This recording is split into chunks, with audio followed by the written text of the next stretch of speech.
Friends, today we are going to start a new chapter called ionic equilibrium.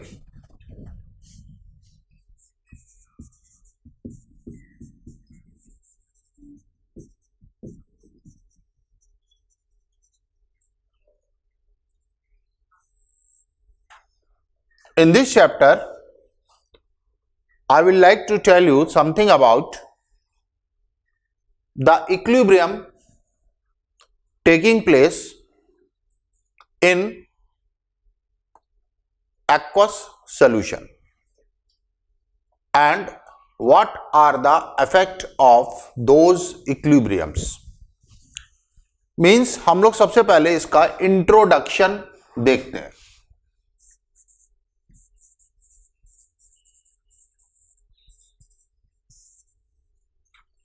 So ionic equilibrium में किसका equilibrium होता है? तो जवाब है आयंस का इक्विलिब्रियम होता है. तो दूसरा क्वेश्चन ये आता है कि कौन से कंपाउंड्स आयंस में डिसोशिएट होते हैं? तो उसका जवाब है electrolytes dissociate into their ions. तो इलेक्ट्रोलाइट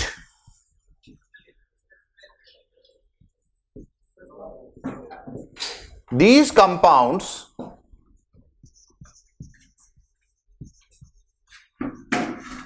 dissociate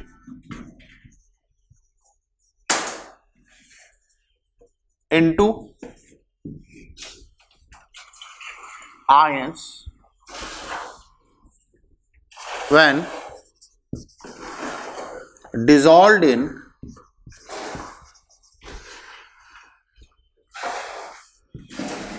वाटर. इन कंपाउंड्स को जब पानी में डिसॉल्व करते हैं तो ये आयंस में डिसोशिएट हो जाते हैं. आयन में डिसोशिएट होना आयोनाइजेशन भी कहलाता है. आयन में डिसोशिएट होना आयोनाइजेशन भी कहलाता है. तो इनकी एक्सटेंट ऑफ डिसोसिएशन पर हम इनको दो कैटेगरी में बांट सकते हैं. एक है स्ट्रॉन्ग इलेक्ट्रोलाइट. स्ट्रॉन्ग इलेक्ट्रोलाइट वो कंपाउंड हैं जो पानी में डिसॉल्व किए जाने पर पूरी तरह से 100% आयंस में डिसोशिएट हो जाते हैं. दे कंप्लीटली डिसोशिएट इनटू आयंस. ये पूरी तरह से आयंस में टूट जाते हैं. अब स्ट्रॉन्ग इलेक्ट्रोलाइट की डिग्री ऑफ डिसोसिएशन या डिग्री ऑफ आयोनाइजेशन, जिसको अल्फा भी कहते हैं, अल्फा की वैल्यू 1 होती है. इसकी डिग्री ऑफ डिसोसिएशन या डिग्री ऑफ आयोनाइजेशन की वैल्यू 1 होती है. दूसरा है वीक इलेक्ट्रोलाइट.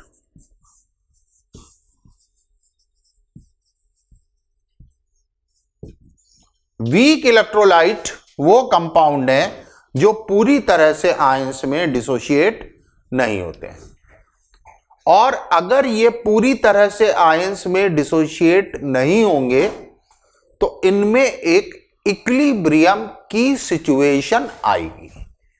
तो दोस्तों, ये आयनिक इक्विलिब्रियम में हम लोग वीक इलेक्ट्रोलाइट की ही कहानी पढ़ने वाले हैं. They do not dissociate completely into ions they have a condition of equilibrium. तो वीक इलेक्ट्रोलाइट जो है इनमें एक इक्विलिब्रियम की कंडीशन होती है। इनमें जो अल्फा होता है डिग्री ऑफ आयनाइजेशन उसकी वैल्यू 1 से कम होती है।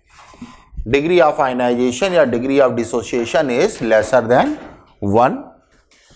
अब आते हैं एग्जाम्पल पे।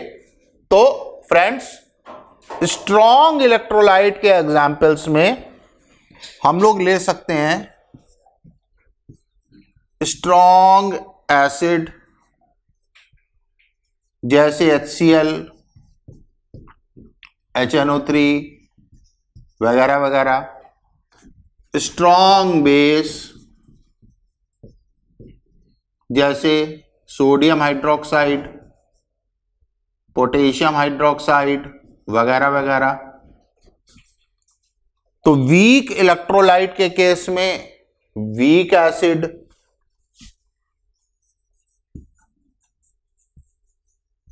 जैसे एसिटिक एसिड,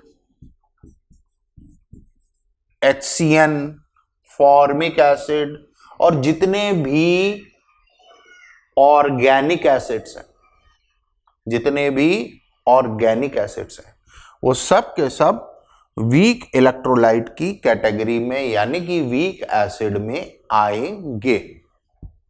और वीक बेस में लिथियम हाइड्रोक्साइड, अमोनिया वगैरह ये सब वीक इलेक्ट्रोलाइट की कैटेगरी में आएंगे। तो फ्रेंड्स वीक इलेक्ट्रोलाइट में हमारी एक कंडीशन आती है इक्विलिब्रियम की।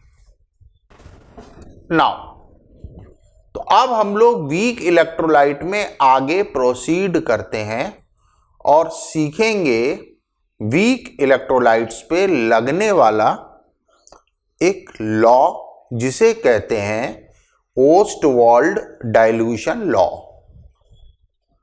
तो ओस्टवाल्ड डाइल्यूशन लॉ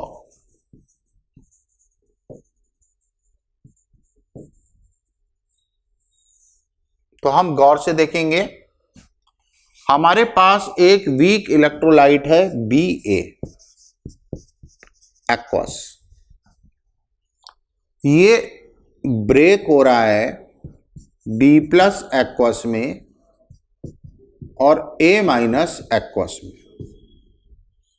ये हमारा इलेक्ट्रोलाइट वीक इलेक्ट्रोलाइट डिसोशिएट हो रहा है।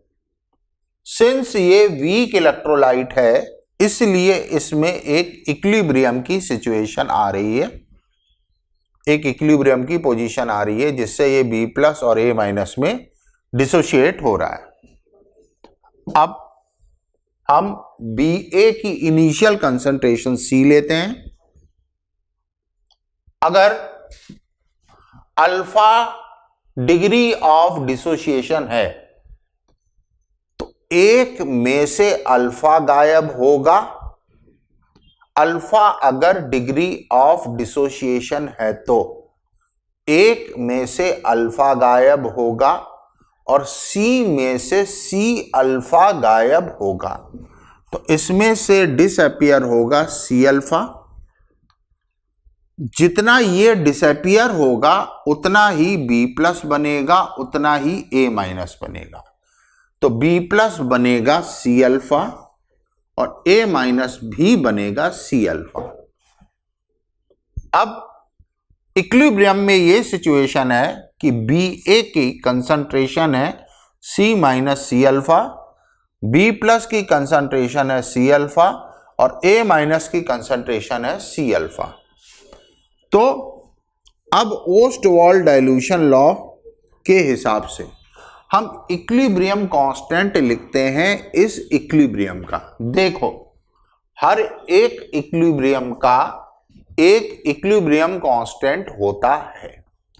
तो ये एक इक्विलिब्रियम है किसी वीक इलेक्ट्रोलाइट का तो उसका भी एक इक्विलिब्रियम कांस्टेंट होगा। तो इसका इक्विलिब्रियम कांस्टेंट हमने कह दिया K है, K। तो K will equal to concentration of B plus into concentration of A minus upon concentration of B A. B plus की पावर 1 A माइनस की पावर 1 अपॉन बी ए की power 1। अब इनकी वैल्यूज हम लोग डालते हैं, तो इसकी वैल्यू हो जाएगी C इंटू अल्फा, इसकी वैल्यू हो जाएगी C इंटू अल्फा, इसकी वैल्यू हो जाएगी C इंटू 1 माइनस अल्फा। तो C से C कैंसिल होता है, तो ये बन जाएगा C alpha square upon 1 minus alpha. अब फ्रेंड्स यहां पर अगर अल्फा बहुत कम है, अल्फा बहुत कम है क्योंकि ये वीक इलेक्ट्रोलाइट है, वीक इलेक्ट्रोलाइट है तो ये बहुत कम टूटेगा, बहुत कम डिसोशिएट होगा। तो अल्फा अगर लेसर देन 1 है तो 1 minus alpha is approximately equal to 1। 1 minus alpha जो होगा वो 1 के बराबर हो जाएगा।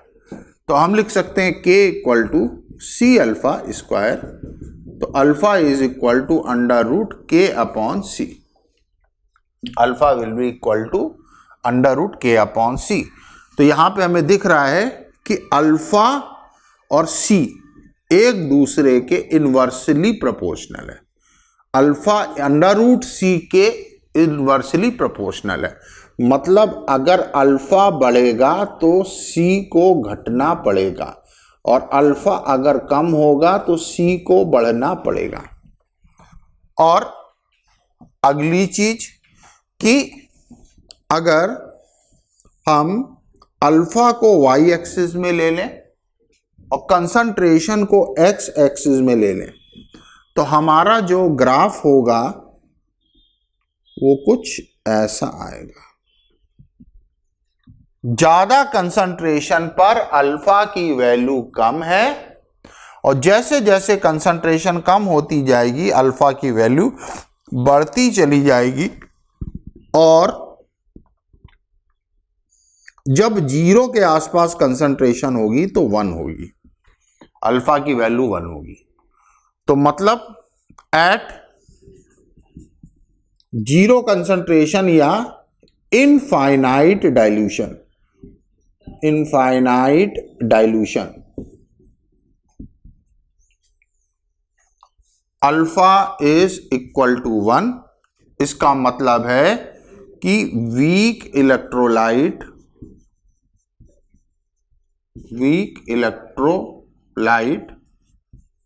behave as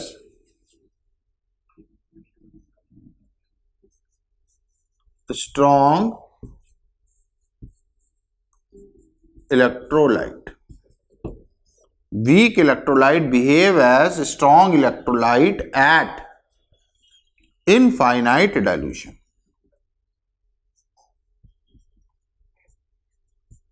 इनफाइनाइट डाइल्यूशन या बहुत कम कंसंट्रेशन होगी तो उस समय वीक इलेक्ट्रोलाइट जो होगा वो एक स्ट्रॉन्ग इलेक्ट्रोलाइट की तरह बिहेव करेगा।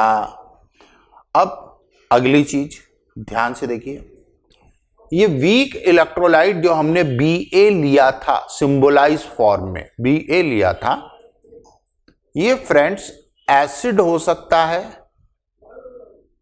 बेस हो सकता है। ये वीक एसिड हो सकता है और ये वीक बेस हो सकता है।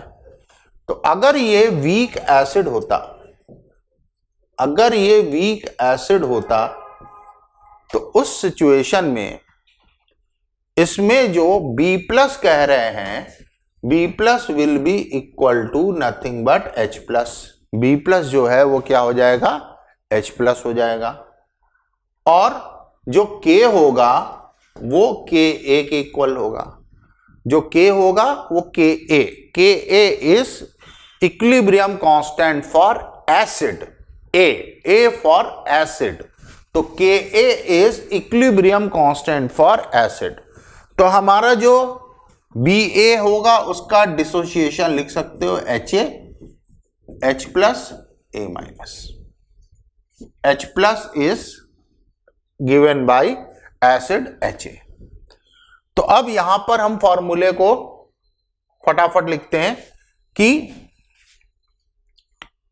सबसे पहले K a equal to C alpha square upon 1 minus alpha, K a equal to C alpha square upon 1 minus alpha, और अल्फा अगर 1 से बहुत छोटा है तो K a equal to C alpha square, और alpha is equal to under root K a upon सी।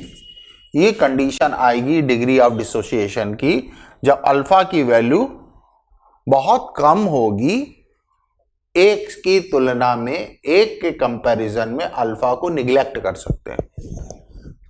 तो now what is the concentration of H plus? तो H plus is nothing but B plus, H plus is nothing but B plus, और B plus की concentration C alpha के बराबर है। H plus is nothing but B plus, और B plus की concentration C alpha के बराबर है, तो हम लोग लिख सकते हैं H plus is equal to C into alpha.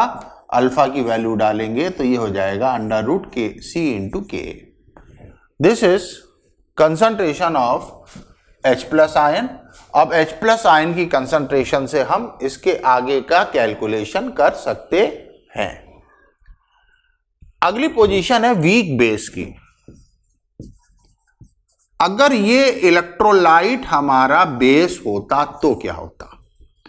तो अगर ये इलेक्ट्रोलाइट हमारा बेस होता तो A माइनस जो है वो OH माइनस के बराबर होता, A माइनस जो है वो OH माइनस के बराबर होता, और इसका जो इक्विलिब्रियम कांस्टेंट K है उसको हम KB लिखते, B for base, equilibrium constant for base. तो फ्रेंड्स सबसे पहले KB का फॉर्मूला होता KB will be equal to C alpha square upon 1 minus alpha, या अगर अल्फा बहुत कम होता तो हम लिख सकते हैं KB equal to C alpha square और alpha equal to under root KB upon C। ये हमारे अल्फा की वैल्यू आ जाएगी KB अपॉन C के।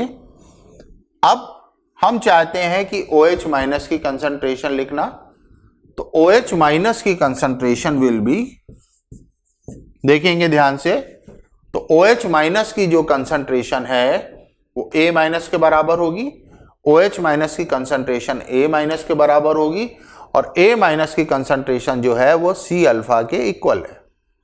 तो OH माइनस की concentration will be equal to C into alpha, alpha is under root KB upon C, it will be under root C into KB. So this is the concentration of OH minus when our electrolyte is weak electrolyte. Friends, next topic है pH scale.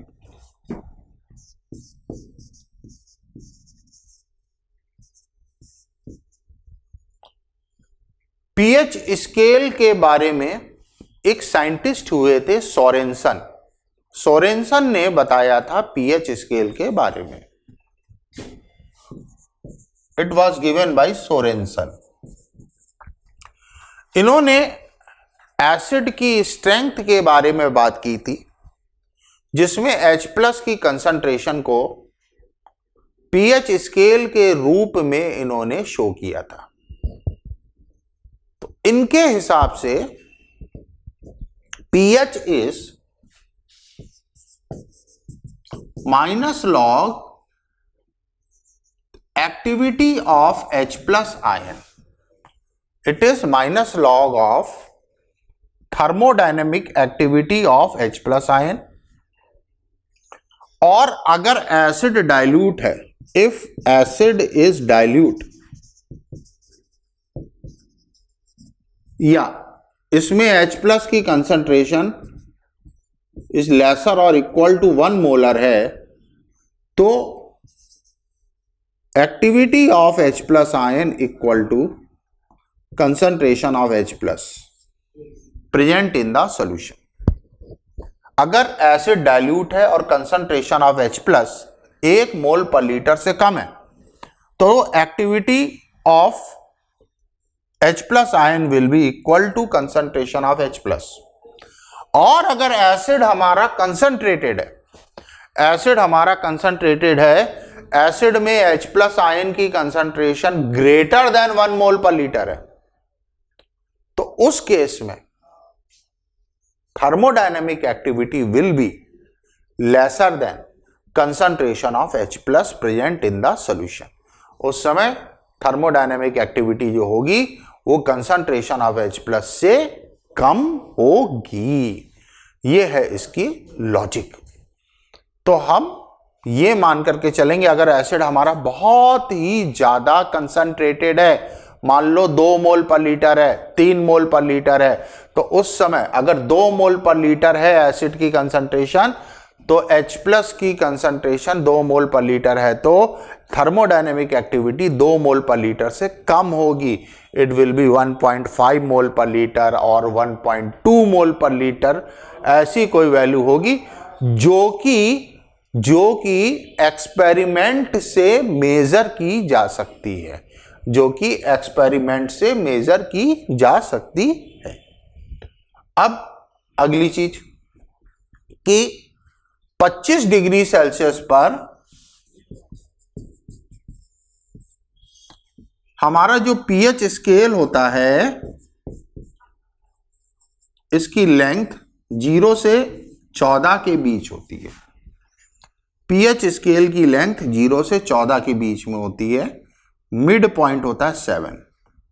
तो जब 7 pH होगा तो हमारा solution neutral होगा। अगर pH की value 7 होगी तो हमारा सॉल्यूशन न्यूट्रल होगा। अगर पीएच की वैल्यू 0 से 7 के बीच होगी तो हमारा सॉल्यूशन एसिडिक होगा। और अगर पीएच की वैल्यू 7 से 14 के बीच होगी, 7 से 14 के बीच होगी, तो हमारा सॉल्यूशन बेसिक होगा। तो मतलब 25 degree Celsius pH scale ranging from 0 to 14. If value of pH is 7, then solution is neutral. If value of pH is 7, then solution is neutral. If value of pH is between 0 and 7, then solution is going to be acidic. If pH is between 7 and 14, then our solution is basic or alkaline in nature. हमारा solution basic होगा या alkaline होगा nature में। बच्चों temperature अगर हम बढ़ाएंगे तो ये स्केल कम हो जाता है, श्रिंक हो जाता है। जैसे से अबाउट एट 80 डिग्री सेल्सियस, तो हमारा ये जो पीएच का स्केल है ये छोटा हो जाएगा, ये 0 से 13 के बीच हो जाएगा। अब इसका मिड पॉइंट आएगा 6.5। अब इसका मिड पॉइंट आएगा 6.5। तो मतलब ये हुआ कि अब अगर पीएच की वैल्यू 6.5 है तो ये न्यूट्रल है। 6.5 है तो ये न्यूट्रल है। अगर पीएच की वैल्यू 0 से 6.5 के बीच में है तो सॉल्यूशन हमारा एसिडिक है। अब देखिए यहां पर एसिडिक रेंज की पीएच की वैल्यू बदल गई है कि एसिड के लिए अब पीएच की रेंज 0 और 6.5 के बीच में हो गई है। और अगर 6.5 और 13 के बीच आ रहा है तो ये एल्कलाइन या बेसिक होगा सॉल्यूशन नेचर में। और फ्रेंड्स अगर टेम्परेचर हम कम कर दें तो ये पीएच स्केल हमारा एनलार्ज हो जाता है, बढ़ जाता है। Say about at 5 degree Celsius temperature हमने कम कर दिया। अब इसकी जो लेंथ है वो 14 से इंक्रीज हो जाएगी। Now it is between 0 and 15। अब इसका मिड पॉइंट आ गया 7.5। तो अब फ्रेंड्स 0 से 7.5 के बीच में ये एसिड है, 7.5 से 15 के बीच में ये बेस है, और जब pH 7.5 होगा तो ये न्यूट्रल है। तो ये जो पीएच स्केल है, जो पीएच की वैल्यू है, ये टेम्परेचर पर डिपेंड करती है। कि टेम्परेचर अगर चेंज होगा तो हमारे पीएच स्केल की रेंज जो है वो भी चेंज हो जाएगी, और एसिडिक, बेसिक वगैरह के लिए जो पीएच की रेंज हम चाहते हैं वो हमारी बदल जाएगी। न्यूट्रल के लिए जो हम पीएच चाहते हैं उसकी वैल्यू भी हमारी बदल जाएगी। अब यहां पर कुछ फॉर्मूलेस आपके सामने समराइज करके लिखता हूं कि pH is minus log concentration of H plus, so concentration of H plus will be anti-log minus anti-log of pH या 10 to the power minus pH। तो अगर किसी चीज का pH पता है और उसमें H प्लस की कंसंट्रेशन कैलकुलेट करनी है, निकालनी है, तो हम 10 to the power minus pH कर देंगे। इसी तरह से POH, अब H प्लस आ गया तो OH माइनस कैसे पीछे रहने वाला है, OH माइनस कहेगा हमें भी लीजिए आप, तो POH will be equal to minus log of OH minus. जैसे pH था माइनस लॉग H प्लस, जैसे pH था माइनस लॉग H प्लस, उसी तरह से POH हो जाएगा माइनस लॉग OH माइनस, उसी तरह से POH हो जाएगा माइनस लॉग OH माइनस। तो concentration of OH minus will be equal to 10 to the power minus POH। तो OH माइनस की कंसंट्रेशन हो जाएगी 10 to the power minus POH। उसी तरह से अगर मैं बोलता हूं pKa, तो फ्रेंड्स P का मतलब अब हम लोग समझ रहे हैं इट्स माइनस लॉग, P का मतलब हम समझ रहे हैं इट्स माइनस लॉग, तो pKa will be minus log Ka, so Ka will be equal to 10 to the power minus pKa। अगर हमें pKa गिवन है और Ka कैलकुलेट करने की जरूरत पड़ रही है तो Ka is 10 to the power minus pKa। उसी तरह से pKb equal to minus log Kb, so Kb will be equal to 10 to the power minus pKb। तो यहां पर हमने कुछ pH, POH वगैरह से संबंधित फॉर्मूले को सीखा है, जिसको हम लोग गौर से देखेंगे। अगली चीज, अगर मैं 25 डिग्री सेल्सियस की बात कर रहा हूं, एट 25 डिग्री सेल्सियस, तो बच्चों एसिडिक सॉल्यूशन के लिए pH की वैल्यू कम होगी POH से, pH की वैल्यू कम होगी POH से। एसिडिक सॉल्यूशन अगर है तो pH की वैल्यू कम होगी POH से। उसी तरह से अगर सॉल्यूशन बेसिक है तो pH की वैल्यू ज्यादा होगी POH से, ये हमें याद रखना है। एसिडिक सॉल्यूशन में pH is lesser than POH, basic solution में pH is greater than POH, और न्यूट्रल अगर होगा तो उस समय क्या होगा, बिल्कुल सही सोच रहे हैं आप, जब न्यूट्रल होगा तो pH will be equal to POH, तो pH हमारा POH के बराबर हो जाएगा। अब फ्रेंड्स हम लोग प्रॉब्लम के सेक्शन में आते हैं।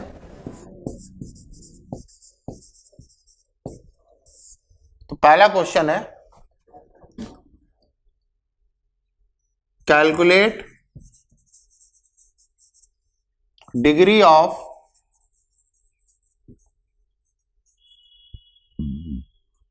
Dissociation of 0.1 molar weak electrolyte जिसका K है, इक्विलिब्रियम कांस्टेंट है 10 to the power माइनस 5। तो हमारे पास एक वीक इलेक्ट्रोलाइट है जिसका इक्विलिब्रियम कांस्टेंट है 10⁻⁻5 और कंसंट्रेशन गिवन है 0.1। उसका डिग्री ऑफ डिसोसिएशन हमें निकालना है। तो फ्रेंड्स हम याद करते हैं, वीक इलेक्ट्रोलाइट के लिए डिग्री ऑफ डिसोसिएशन यानी कि alpha, alpha is nothing but √c/k। Alpha is nothing but equal to √c/k। c की वैल्यू है 0.1, उल्टा लिख दिया, √k/c। अल्फा की वैल्यू है √k/c। तो k की वैल्यू गिवन है 10⁻⁻5, c की वैल्यू है 0.1। अब इसको सॉल्व करते हैं, 0.1 का डिवाइड करते हैं तो ये हो जाएगा √10⁻⁻4 और 10⁻⁻4 को जब सॉल्व करेंगे तो ये हो जाएगा 10⁻⁻2। तो 10⁻⁻2 will be degree of dissociation या 0.01। और अगर इसको परसेंटेज में निकालना है तो it will be 0.01% alpha is 0.01 into 100। तो ये आ जाएगा 1%। तो फ्रेंड्स डिग्री ऑफ डिसोसिएशन इसका 1% हो जाएगा।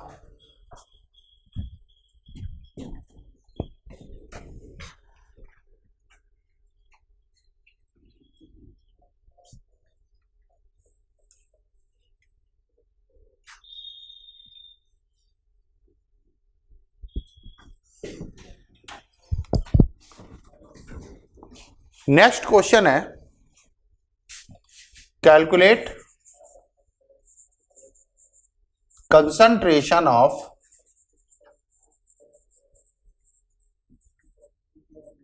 B+ ion of weak electrolyte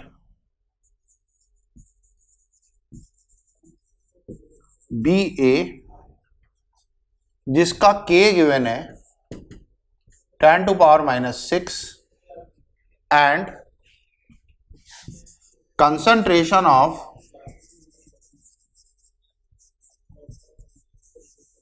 Ba is 0.01। Ba की कंसंट्रेशन हमें 0.01 दी गई है। तो ध्यान से देखिएगा, इस क्वेश्चन में हमें पूरा डेरिवेशन दिमाग में लाना पड़ेगा कि हमारा वीक इलेक्ट्रोलाइट था Ba, टूट रहा था B+ और A- में।